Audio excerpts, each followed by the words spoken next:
Alors, bonjour. Moi, je m'appelle Thierno Gueye.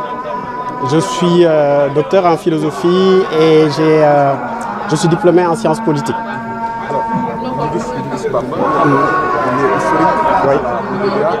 Aujourd'hui, marqué de la création de cette grande vision, qu'est-ce qu'on peut retenir des travaux effectués par la famille de Serigne Babacar Mbow? Ce qu'on peut retenir, c'est la personnalité de Serigne Babacar Mbow. La personnalité d'un talibé, mais aussi d'un guide.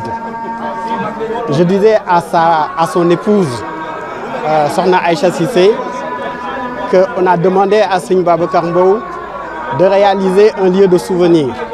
Il a réalisé un lieu d'avenir, un lieu de formation, un lieu de production, un lieu de spiritualité, un lieu de recueillement.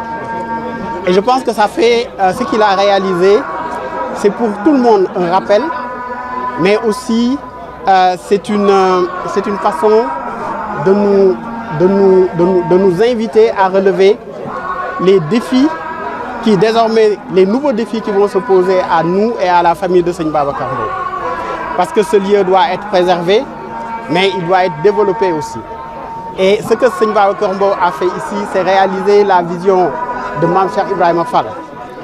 Il a prié par le travail. Et ça rappelle une anecdote qu'on raconte sur Mame Cheikh Ibrahima Fall. Quand il a trouvé les talibés en train de lire le Coran et les Khassaïd, et il est allé chercher un fagot de bois d'une très grande importance qu'il a posé en demandant qu'on pèse les actions. Ça veut dire que Mame Cheikh Ibrahima Fall était résolument orienté vers l'action et il nous invite à nous orienter vers l'action. Et cette réalisation-là est à la fois un symbole, mais aussi un rappel, mais aussi une injonction pour que nous suivions les pas de Serigne Babacar. Il a montré la voie et il a passé le relais.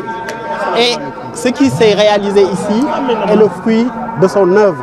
Et sous la direction de Serigne Cheikhouna Mbow et la famille de Serigne Babacar et Sokhna Aïcha, ils ont pu parachever cette œuvre. Et aujourd'hui, c'était le jour où on transmettait le résultat au Khalife général des Baye Fall et au Khalife général des Mourides et à toute la communauté mouride. Plusieurs secteurs d'activité, dont l'agriculture, qui est un sacerdoce dans la Mouridienne, cela participe à l'autosuffisance. Absolument, cela participe à l'autosuffisance alimentaire, mais cela participe aussi à l'alimentation saine. Parce que vous ne devez pas ignorer